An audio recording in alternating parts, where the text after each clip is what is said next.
You say you are going to use? Yes, sir.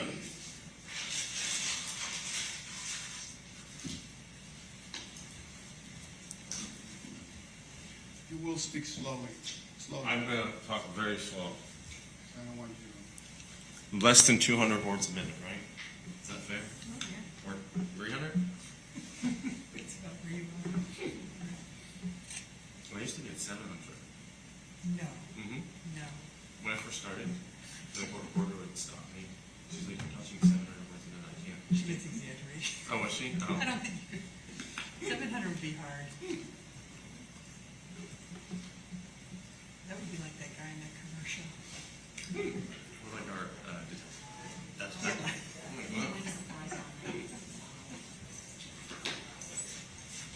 Jury.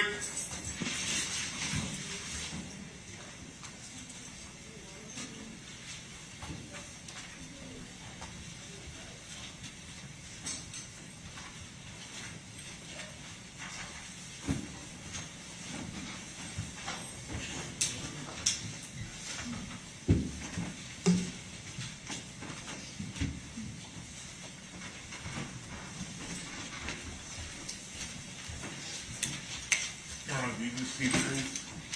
No, he's going to move it here. You forget to put the camera on over there. Say we're live.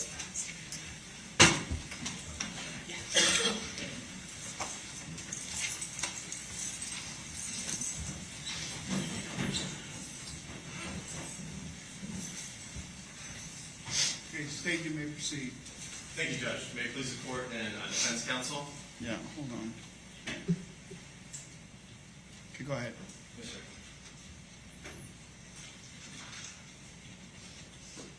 I have never had sex with a prostitute without wearing a condom. I always wear condoms. I never had sex with a prostitute before 2012. I never had sex with a prostitute in Daytona Beach. Not my words, ladies and gentlemen. The words of this defendant sitting right here. And how on this earth could that be possible? His DNA was found in Miss Gunther's mouth.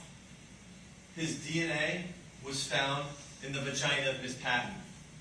His DNA was found in the vagina of Miss Bay. Ladies and gentlemen, the defendant sitting right here is the killer. Every piece of evidence points to him as the killer of Miss Gunther, Miss Patton, and Miss Green. The defense wants you to believe that everything is isolated and we do not consider the evidence together. Well, ladies and gentlemen, the evidence in this case is to be considered together when you make a decision individually on each case. So the judge will instruct you that you individually have to make a determination if he's guilty for each murder. But all of the evidence is relevant to each of the victims in this case. And let's talk about the victims. They were all prostitutes. The defense wants you to look at it in isolation. They were all female, all between the ages of 32 and 45. All slender. They were found without identification. They were found nude, all found face down. Right? And the defense, what did he argue? There's nothing connecting up this defendant to the murder of Miss Green, except for that casing. Well, let's talk about it. Your job is to look at all the evidence together. Your job is to look at his signature when he killed. Let's think about that, ladies and gentlemen. All of them found in a desolate place, but in plain sight. Now, one thing the defense didn't want to touch on, which is important, and you can't look at things in isolation, is Rachel Bay's murder. And as the judge is going to tell you, you get to use that murder, if you believe the state proved that murder, which I submit to you we have, you get to use it to show motive, opportunity, intent, preparation plan, identity. Identity. So is that signature of that murder of Miss Bay, does that help you lead to the identity of who killed Miss Green, Miss Patton, and Miss Gunther? And I submit to you, ladies and gentlemen, it absolutely does. His DNA is in Miss Bay. She's found naked, face down, no identification. Can we use that for identity? Absolutely. Does it go toward his preparation, his plan, his intent? Absolutely. So when you go back Please do not disregard what happened in Miss Bay. Use that as ways to use to get evidence to show the elements in this case. That is your job, and you are allowed to do that. This female here, her name is Rachel Bay. Are you familiar with this female? No, sir. Rachel Bay, have you ever seen her, met her before in your life? No, sir. Just saw the case. And I'll fast forward past some because we've already went through these right here. Have you ever had sex with her? I don't know her. And then what did they confront him with about Miss Bay? You say you've never had an encounter with Rachel Bay, And then when they confront him with his semen being inside her vagina. You never met. You can't speak at the same time as explain. Yes, sir. The court has to take over. Yes, sir. We'll go back. And what is his response when they confront him on that? We have your profile. Robert Tyrone Hayes. You said you've never met Rachel Bay. You said you've never had an encounter with Rachel Bay. I don't know. So we have your DNA, semen, inside of her vagina. That's impossible. I don't know. We know that's not impossible, ladies and gentlemen. We know from the evidence in this case that not only is it present in her vagina, but it's on her hand, on the left hand where she's dragged. Let's talk about some of the things that Mr. Shea covered, and I'll bring it all back together for you. So Mr. Shea wanted to argue everything in a vacuum. So if you noticed, his argument was one after another after another. He didn't want to talk about how all the cases tie together. Well, I think it's super important that you look at all those facts when you guys are back in the room making your decision. You get to look at the circumstances of the killing. You get to look at the facts showing how it was done. You get to look at the factors of who was killed. All of these are important factors in this case. We don't look at it in a vacuum because otherwise, in a vacuum, you can't get a full understanding and a full breadth of the evidence that shows that he's the killer. You just can't. And to argue looking at it as a vacuum, that just doesn't make sense, ladies and gentlemen. That's not what the judge is going to tell you. Mr. Shea also talks about the size of this alleyway. First thing I want to set off with you and make sure we're clear about, it's not 1 foot and 3/4 inches. It is 1 foot and then 3/4 of a foot. So it's really 21 inches at the smallest end wide. So keep that in mind. Certainly you heard the testimony. You can listen to it and you wrote down notes, but it's not 1 foot and 3/4 of an inch. Keep that clear. The other argument Mr. Shea had is that it would be impossible for Mr. Hayes to foot down that walkway. And he points to how Mr. Hayes looks today. We don't have any testimony, ladies and gentlemen.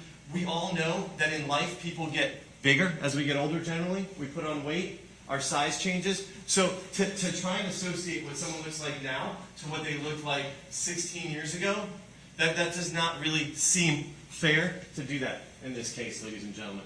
And think about it.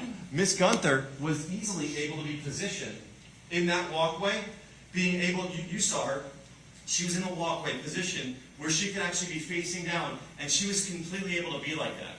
And the defense wants you to believe that it would be impossible for him to have oral sex with her. First of all, the defense's argument is that he had sex with her somewhere else and that she wandered down the alley and then someone shot her.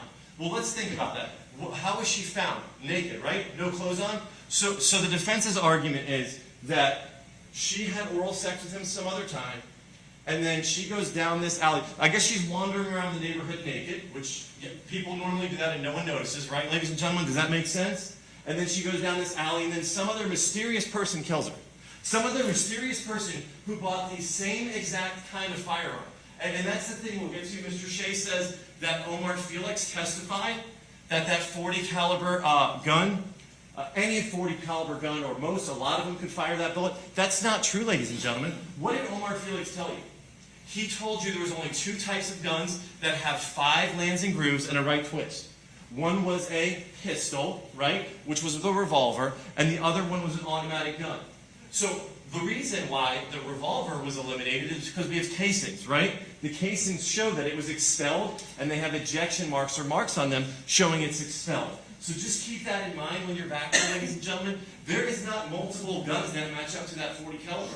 There is one type of automatic gun. And guess what type of gun it is?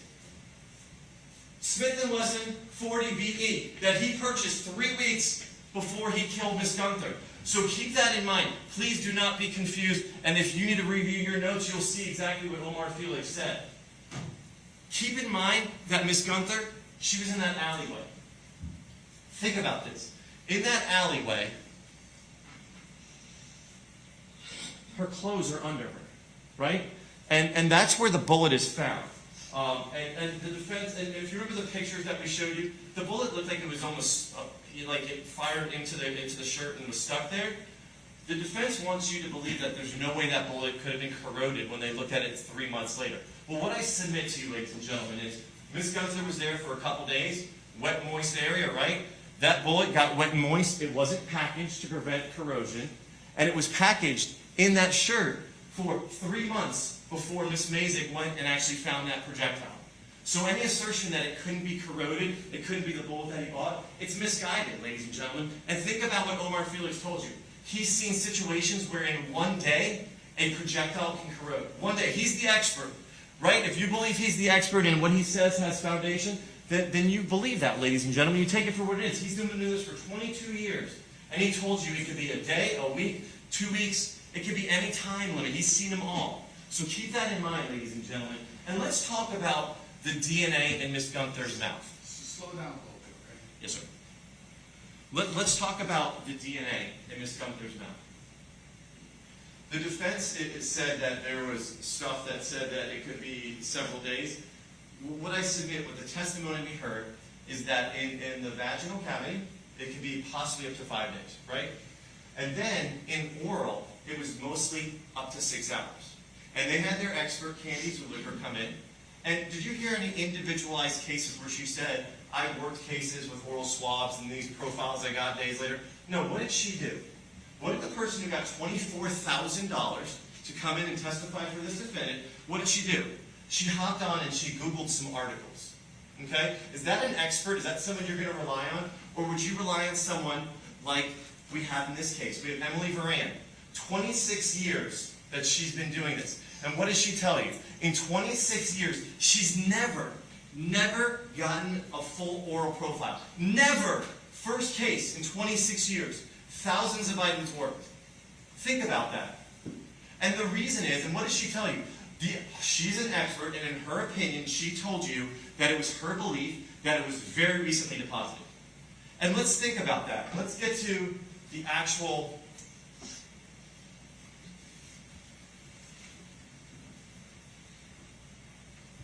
So Miss Gunther, what did we find out?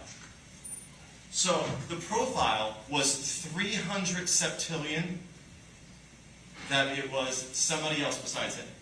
Okay? So this weekend I went on a math website to figure out what septillion is.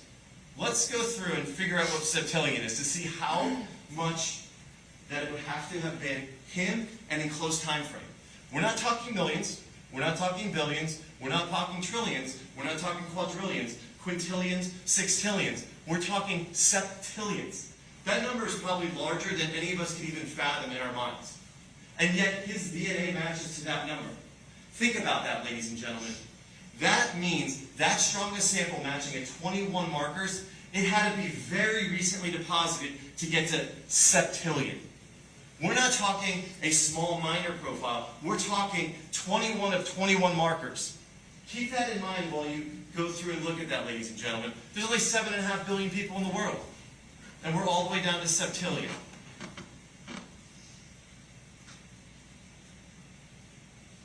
Let's talk about the swab for Miss Patton. We're going to fast forward and talk about her for a moment. So, the defense wants you to believe that, first of all, the defense said that there's no way to time when Miss Patton was killed. Well, I submit to you the evidence. You heard the testimony of 2 witnesses, Miss Kiss, and then the Stevenson who worked with her. And what did they tell you? She left at 8 p.m. on February 23rd, right? And when was her body found? She was found at 1 p.m. on February 24th. So we have a very tight window, right? we have less than, what is that, 19 hours? Less than that, that's 16. I'll put it in my calculator, but I think it's 16 hours. But 16 hours, so we have a tight window. And what do we know about the DNA? Her DNA was in her vagina, right? And it was a match to this guy sitting right here, right?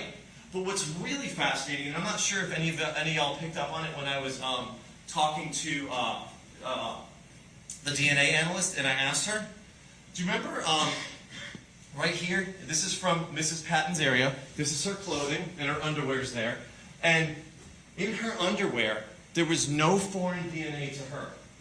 No foreign DNA to her. And this was the exchange, actually. I typed it out. Did you also have Miss Patton's underwear? Yes, I did. When you ran her underwear, did you not find a foreign DNA in her underwear? Correct. There was no DNA foreign to Miss Patton in her underwear. Now, think about this. Why is that important? The reason it's important is we know she wore her DNA. We know she wore her underwear there. We know it's her underwear because her DNA is in it. But there's no foreign DNA. So the DNA that was deposited, the DNA from this defendant, it had to be from that scene. It had to be from where she was murdered. Because think about it. If you had, I don't want to be crass, but if you had DNA deposited in a vagina and someone wears underwear, it would get on the underwear. Especially if someone's wearing it after that situation occurs, there's absolutely going to be DNA on there, ladies and gentlemen. Common sense. But what do we not have on there? There's no DNA on the underwear. That exactly puts him as the person who killed her and deposited his DNA right before it. There's no other explanation for that. Think about this.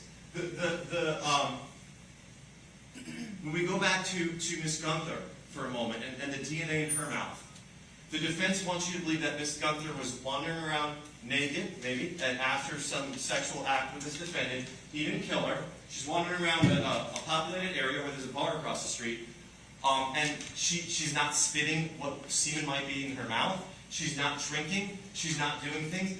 I submit to you, ladies and gentlemen, common sense are, Miss Gunther did not carry around a semen sample in her mouth from one location to another without discarding it or without getting it out of her mouth. Use common sense. Think about that when you make your deliberations. It goes back to Miss Bay's DNA. We won't spend too much time on it because her numbers are off the charts too. However, if you look at her numbers, 1 septillion out of 340 sextillion, what did we have for our defendant here? Stand by. You have an objection? I do.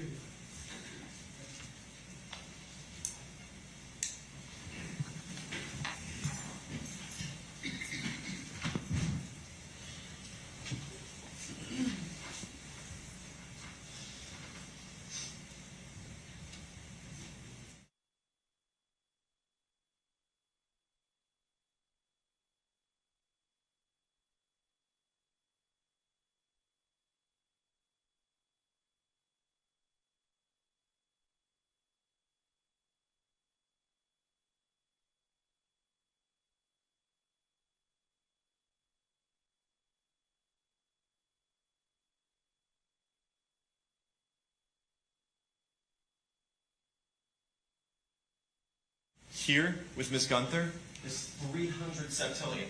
So it's almost more than, I would say, 275% more than we even have from Miss Bay. And look what was in Miss Bay's. That other one was her swab from her hand. And her vagina was 2 quadrillion. Remember that chart? Quadrillion. Then we have sextillion, then septillion. So even the DNA from down there, Miss Gunther's DNA was such a large amount in this case, which speaks to the fact that that was deposited absolutely right before she was killed. And you all get to use your common sense in the testimony about that. Let's go to Mr. Shea's argument a little more.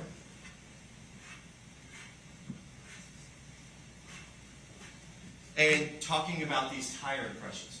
So the defense tried to state that the place that Miss Green was located was not a well-traveled road. Well, ladies and gentlemen, you heard from Mr. Hardman, who was the superintendent out there. That was a road they traveled for building. And I know Mr. Shea wanted you to think there's no houses built. Well, guess what? When you put a development in and you have roads and you start making plots, you don't just come and build a house on just undone land. They had to clear the land. They had construction crews coming through there. And what he told you is this is a well-traveled road. There's lots of different vehicles that were on there. And the defense wants you to make an assumption that that tire impression is related to the murder. And there just really is no evidence of that, ladies and gentlemen, because they find it at a U-Pull-It later. And don't forget what Mr. Hayes' mom said. He did have a vehicle. The defense tries to argue he didn't have a vehicle, there's no evidence. His mom said he had a vehicle, and he took it to a junkyard to get rid of it. So keep that in your mind when you're deliberating and thinking, ladies and gentlemen. So the U-Pull-It, he wants you to believe that there's some crazy connection between the U-Pull-It and between Miss Green's murder. So let's talk about the grease that Mr. Shea says. I will submit to you, not one witness, except for Mr. Shea himself, ever said that that was grease on the bottom of her feet. If you remember what Mr. Youngman said, it's dirt, right? And he's the one who actually was there right next to her looking at it, right? And then you remember Mr. Shea showed a picture. Couldn't it be grease? He's like, no, that looks like dirt, right? What did he say that there was? Looked like maybe some like Vaseline on there, but no grease, right? And then what did they do? The defense tries to say that it was a shoddy crime scene and they didn't send it off. What did they do? They took a sample of that Vaseline-like substance, sent it to FDLE, and they tested it. We had testimony of that. And it was negative for semen. That's the only testing they do. Remember when we talked in jury selection about CSI? Are you going to hold us to a bird that has an eye that was found in a location that we could track back to a specific tract of water? Well, the defense wants you to rely on, first of all, that it was grease on the bottom of her foot. There is no evidence, no testimony. Check your notes. You're not going to hear any evidence from someone who was right there that it was grease on her foot, right? And secondly, the FDLE just can't test that. They told you. You remember when, I think it was Jillian White, they asked her, it wasn't Jillian White, I think it was maybe Emily Varan. We had asked her and she said, no, we don't have a way to test that. I tested it for semen, that's it. There's no other. So this assumption that U-Pull-It is attached, it's like grasping at straws, ladies and gentlemen. Let's think about this. Counsel, can I have a sidebar, please?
Comments grasping at straws is out of bounds. You ought to ignore that comment and disregard it, okay? You ought to consider the defense's theories just as much as you consider the state's theories, okay? Proceed. Let's go back and talk about the U-Pull-It and why the defense is trying to tell it, okay? Let's think about it, ladies and gentlemen. Defense is trying to say... the defense is trying to say that there was a search warrant done there and trying to infer that that was done for this case. Remember the testimony of Jack Bisley. That search warrant was done for a completely different crime in order, ultimately they were trying to get Mr. Mansfield's DNA. They had a person of interest, they needed Mr. Mansfield's DNA. Mr. Mansfield was not very clever of a criminal. He came up to the cops who were doing surveillance and showed him he had a gun. So they got a search warrant, and then they go in there, and while they're there, if you remember what Ms. White said, she told Ms. White is the tire expert. She told the officers that they might be looking for a Continental tire. So they happen to be in the junkyard, and they see a Continental tire. They pull it in.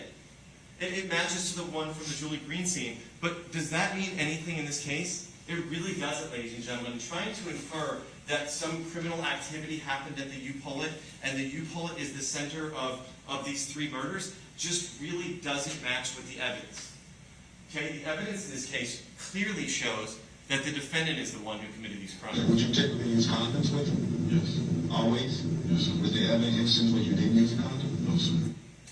His words, right? So, unless he has magic DNA that jumps through condoms into 3 different individuals, then either he's lying to the cops or he's the killer. But it can be both of those, because he is lying to the cops, ladies and gentlemen, because he was the killer. Just like he lied about the gun. Think about that. Well, as soon as the police are doing this investigation and they come to him, he says, I don't have that gun anymore. And the defense is like, well, the state, they weren't able to compare the gun up to the one Mr. Hayes had. Why could we not compare it up? Because Mr. Hayes said it was stolen. Not stolen. He said he gave it to his mom. And then what does his mom say when the police interview her 12 years later? He never gave me a gun. Never, ever, ever gave me a gun. But then he goes to the Riviera Police Department. He doesn't report it stolen here in town. Think about that. That's another factor to think about. Like, why didn't he go and report it stolen here? Because he knew that the cops would probably know or have a better, way to find out if it was done locally. So he waits till he gets out of town, right? And that's when he actually reports it. And when did this begin? Throughout your adult life, or is there a certain point when it started? So I got back here. In Palm Beach County? So now when you were in Daytona? No, sir. Just starting in roughly 2012? Yes, sir. Once again, his words, ladies and gentlemen. Defense wants you to believe that he had some sexual encounter with Ms. Gunther, Ms. Green, and Ms. Patton, because they were prostitutes and he services prostitutes, or he likes prostitutes. But he said right here, he never used a prostitute before 2012. And when was Ms. Green, Ms. Gunther, and Ms. Patton killed? 2005, 2006. So he lied to them again because he knew that could get him in trouble. Stand by.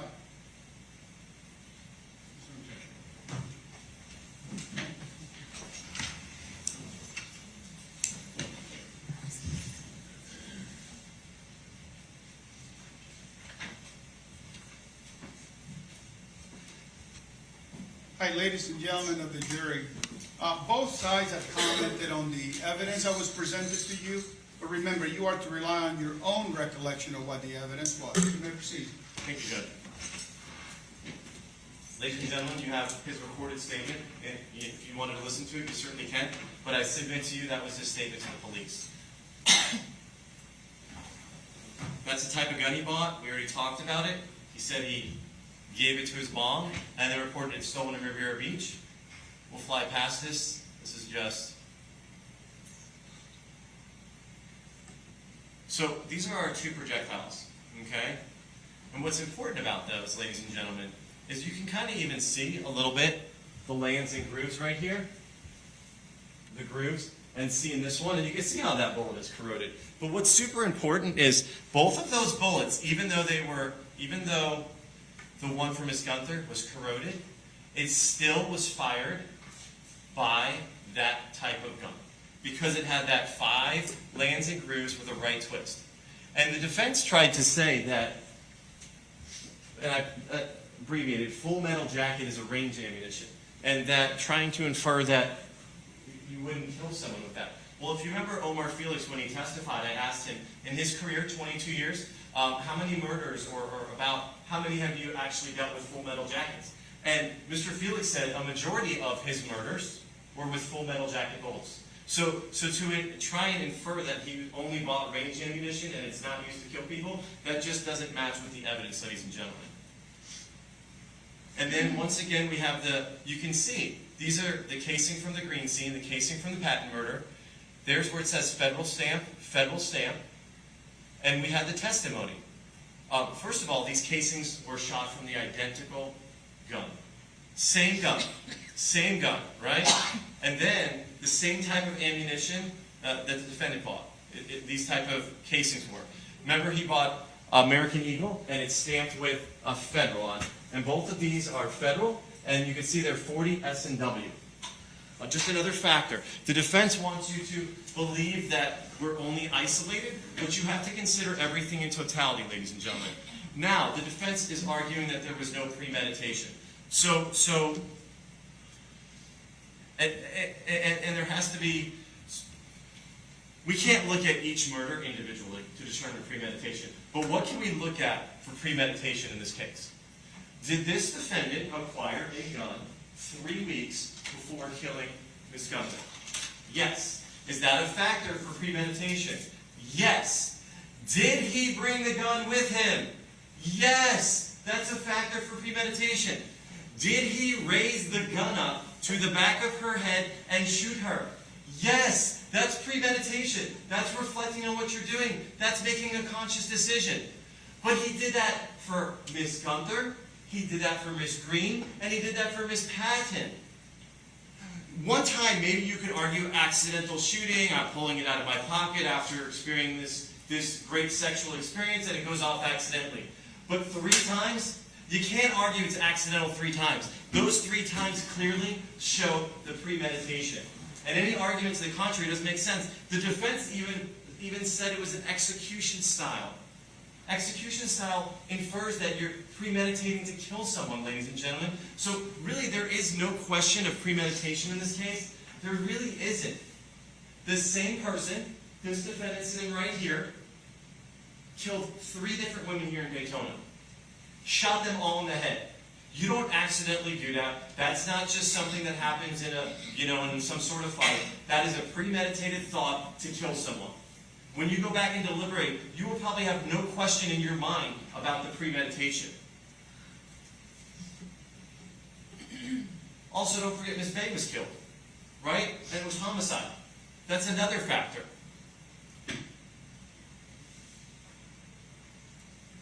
Also, think about where he took the women for sex. He didn't take them to hotels that could be connected up. He didn't take them to, well-lit areas.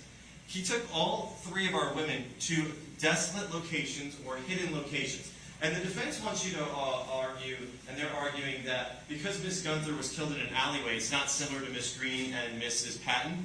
Well, I submit to you, ladies and gentlemen, after he killed Ms. Gunther, he realized, or you can make an assumption, not even an assumption, an inference from the facts, that now he wanted to get farther away from where people might be if he's going to kill someone. Goes to premeditation, planning a location different that's not close to folks, not close to people. So any argument that that's not similar or a progression, it doesn't make sense. I submit to you, in this case, it's crystal clear that there is premeditation. And then, we'll fly through.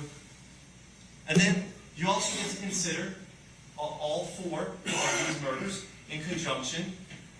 And they can't be accidental, ladies and gentlemen. You can't have accidental DNA. You can't have, an accident where 3 or 4 people are killed. It doesn't make sense. So, as the judge is going to instruct you, you can rely on Rachel Bay's murder, and you can also rely on all 3 of the murders together to show that it's not a mistake.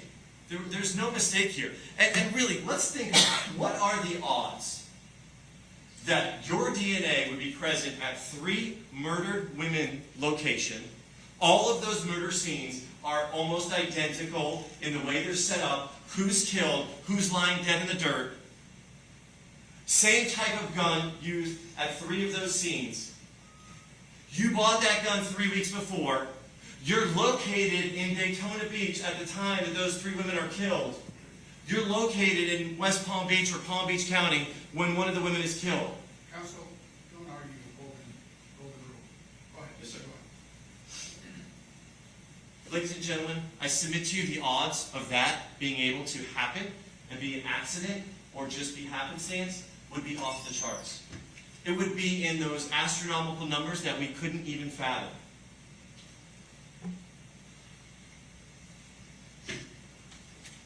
And I talked about opportunity. That's something else you get to utilize Miss Bay's murder for, and the 3 other murders in conjunction. He was present here when the 3 women were killed. But guess what happened? We heard the testimony of Jack Bisley. And what did he tell us? He told us that after Miss Patton was killed, there was no other similar murders.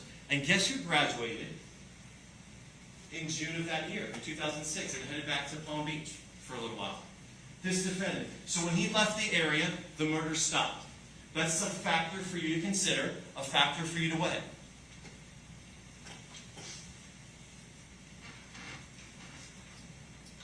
What year did you go to college in Daytona?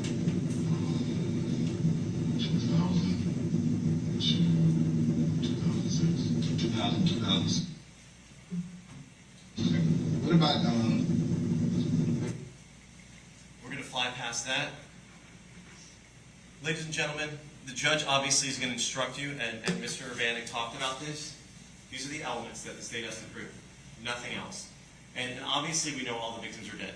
We obviously know number 3, that it is premeditated killing of all 3 of them, right? So the question is, who did it? And ladies and gentlemen, this case, from the onset, was like a little puzzle for the police, right? They had to go, and they had to put pieces together. But what's like with any puzzle?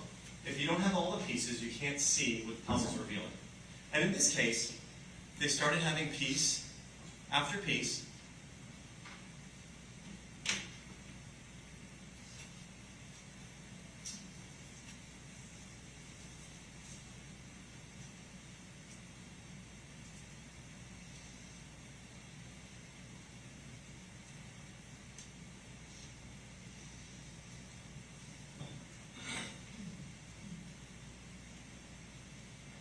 And then the last piece of the puzzle was the DNA. And once they had that, what did the puzzle reveal?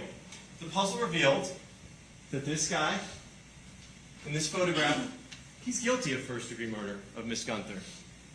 He's guilty of first-degree murder of Miss Green. And he's guilty of first-degree murder of Miss Patton. And I submit to you, ladies and gentlemen, the state has proven, beyond and the exclusion of every reasonable doubt, that Robert Tyrone Hayes, sitting right here, is the murderer of those 3 women. And we ask you, when you go back, find him guilty. Thank you, ladies and gentlemen. Thank you.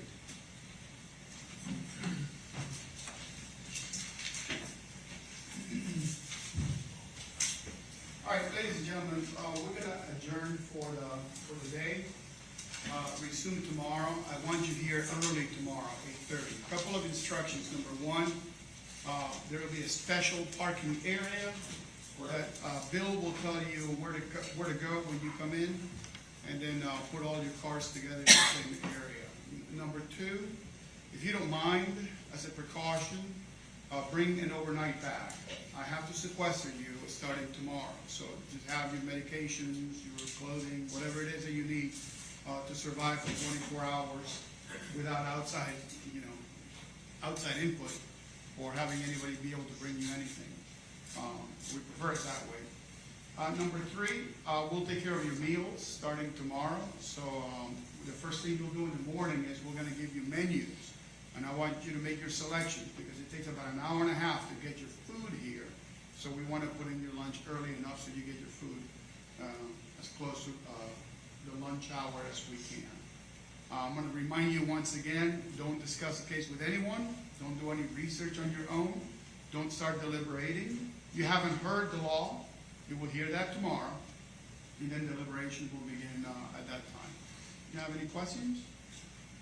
All right, Bill, you mind taking them? We'll proceed. I'm sorry. I'm not sure if you touched on this before, but I know there's 4 alternates to. You'll know tomorrow. Okay, I didn't know if we'd all proceed through.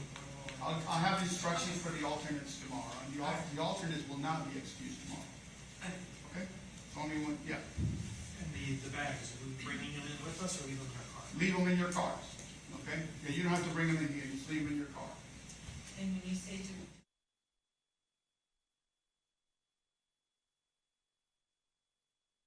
As far as where to park your vehicle. The sheriff's office is going to have a portion of the parking lot roped off for you guys. Okay? Well, maybe this is will be answered. So tomorrow, but, so anything we have a question on tomorrow that's already been done over the course of the case, we can see again, like if there's evidence or something that we needed to be, Yeah, tomorrow, what you saw today, on the PowerPoints, that's their argument. You know, But the actual yeah. evidence will be given to you tomorrow. Okay. To take it to the back and, while you're deliberating. Okay. And I'll have more instructions about that tomorrow. Okay? We'll see you tomorrow, 8:30. I'm sorry, got it, okay, thank you. You can sit your hands face down, please. that's early, I don't get up to now. No,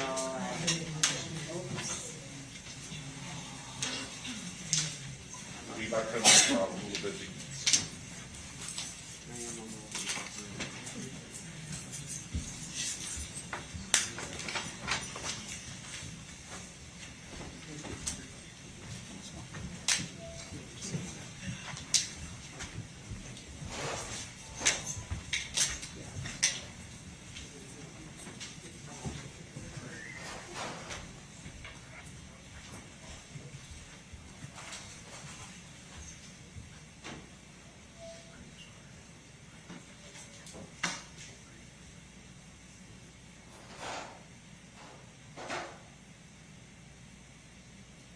I don't know if they're out already or.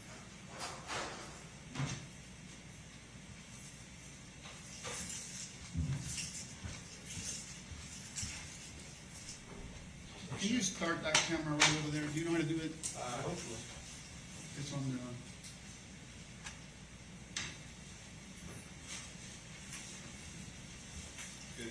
Okay, yeah, thank you. All right, the jury is out. We'll resume tomorrow at, be here at 8:30. Hopefully, we can get them deliberating right by 9 a.m., okay? All right, anything else? Your Honor, there's this JAC technical matter that has not to do with this case, I just. We may have tomorrow. You want to wait till tomorrow? We can wait. Okay, all right, so we will be adjourned until 8:30 tomorrow morning. Thank you all.